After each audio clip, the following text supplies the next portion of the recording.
नमस्कार दोस्तों। यह कहानी 17 साल के जिमी की है, जो कि दिवाली की छुट्टियां मनाने अपने मौसी के घर कोची जा रहा था। जिमी का परिवार उसके मौसी के गांव में घुसा ही था कि जिमी को बहुत तेज प्यास लगी। उसके पापा ने साइड के एक दुकान पर गाड़ी रोकी। तभी जिमी के पापा को कुछ लोगों की भीड़ दिखी। वह आस-पास खड़े कुछ लोगों से पूछने लगे कि भीड़ क्यों लगी है। कोई कुछ जवाब देता, उससे पहले ही जिमी की नज़र भीड़ के बीच पड़ी एक औरत के लाश पर पड़ गई। उस लाश को देखते ही जिमी को ऐसा लगा कि कोई परछाई उसे छू कर गुजरी है। तभी जिमी का ध्यान सड़क पर पड़े उस औरत के सजने संवरने के सामान पर गया। उसने सबसे नज़रें चुराते हुए वहाँ से एक कड़ा उठा लिया। इतनी देर में जिमी के पापा उसे बुलाने लगे।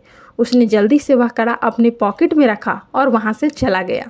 अपनी मौसी के घर पहुंचने के बाद जिमी सबसे थोड़ा अजीब अजीब सा बर्ताव करने लगा। उसके घर वाले को लगा कि वह उस सड़क पर लाश को देखकर डिस्टर्ब हो गया है, पर जिमी का ध्यान अभी भी उसके पास रहे उस कड़े पर था और वह अपने कमरे में शीशे के सामने उस कड़े को पहनकर देखता और मुस्कुराता रहता। एक दिन जब जिमी अपने कमरे में उस कड़े को पहने खड़ा था तो उसका मन किया कि वो पूरी तरह लड़की बन जाए। वह अपने कज़न रिचा के पास गया और उससे उसके सजने संवरने का सामान मांगने लगा। फिर जिमी अपनी मौसी के कमरे में गया और वहाँ से उनकी साड़ी और लिपस्टिक उठा कर ले आया। वह तैयार हो ही रहा था कि जिमी के पापा उसके कमरे में आ गए। जिमी को देखते ही उसके पापा उसे खूब डांटने लगे। जिमी ने रोते हुए कहा कि वह लड़की बनना चाहता है। यह सुनकर उसके पापा बेहद गुस्से में आ गए और उसे बुरी तरह पीटने लगे और उसका कमरा बाहर से बंद करके चले गए। जिमी अपने कमरे में बैठकर जोर जोर से रोने लगा। तभी अचानक उसे दीवार पर लड़की की एक परछाई नजर आई। वह धीरे धीरे परछाई उसकी तरफ आने लगी। जिमी वह परछाई देखकर थोड़ा घबरा गया और कमरे का दरवाज़ा जोर जोर से पीटने लगा, पर किसी ने उसका दरवाज़ा नहीं खोला। उसने मुड़कर देखा तो वहाँ कोई नहीं था। फिर उसके बेड के नीचे से एक अजीब सी आवाज़ आने लगी, माना कोई जिमी को पुकार रहा हो। जिमी ने जैसे ही बेड के नीचे देखा तो वहाँ उसी औरत की लाश पड़ी थी जो उस दिन जिमी को सड़क पर दिखी थी। वह दिखने में बहुत डरावनी थी।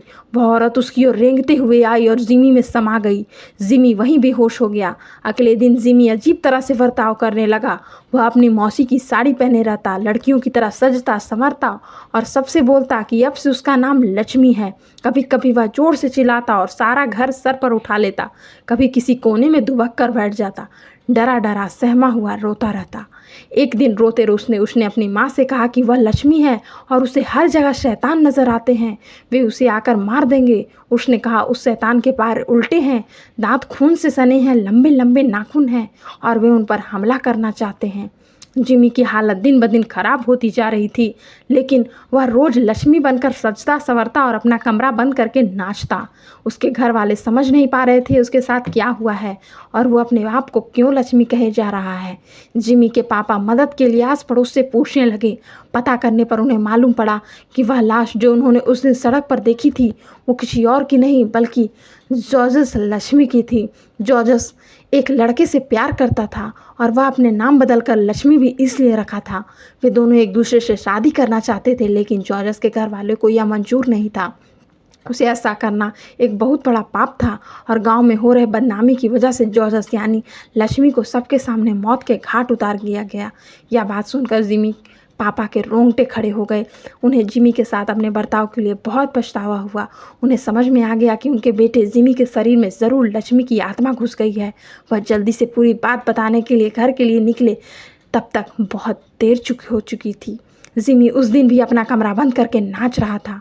तभी उसे लगा कि उसके दरवाजे पर शैतान उसे मारने आ गए हैं। वही शैतान जिनके पैर उल्टे थे, दांत खून से सने हुए और लंबे लंबे नाखून थे। जिमी घबराहट के मारे जोर जोर से चिल्लाने लगा। उसके बाकी घर वाले जब तक वह दरवाज़ा तोड़कर अंदर घुसे, जिमी का शरीर पूरी तरह से अकड़ चुका था। वह तुरंत उसे हॉस्पिटल लेकर भागे। डॉक्टर ने बहुत कोशिश की, लेकिन किसी तरह उसे जिंदा ना बचा सके। जब जिमी के पापा ने सबको जॉर्जस की कहानी बताई, तब सभी परिवार वाले को जॉर्जस के लिए दुख हुआ और उन्होंने जॉर्जस के लिए प्रार्थना की। जब उन्हें जिमी के पास वो कड़ा मिला, उन्होंने भी जॉर्जस की कब्र के साथ गड़वा दिया। कुछ दिनों बाद जिमी बिल्कुल ठीक हो गया। आज उसे लक्ष्मी के बारे में कुछ भी याद नहीं, लेकिन लक्ष्मी की तरह कई ऐसे लोग हैं जिनको गलत समझा जाता है। उनके मदद पसंद के लिए लोगों को बहुत बुरा बर्ताव सहना पड़ता है। यहाँ तक कि कई लड़कों को लड़कियों से प्यार करने के लिए और कई लड़कियों को लड़कों से प्यार करने के लिए लोग उन्हें मार डालते हैं। यह कहानी भले ही एक काल्पनिक कहानी है, लेकिन इस कहानी में एक बहुत ज़रूरी मैसेज छुपा है। सबको प्यार करने का हक है और सभी को हर इंसान के प्यार की कदर करनी चाहिए। कहानी अगर पसंद आई हो तो मेरे चैनल को लाइक, शेयर और सब्सक्राइब करना ना भूलें। धन्यवाद दोस्तों।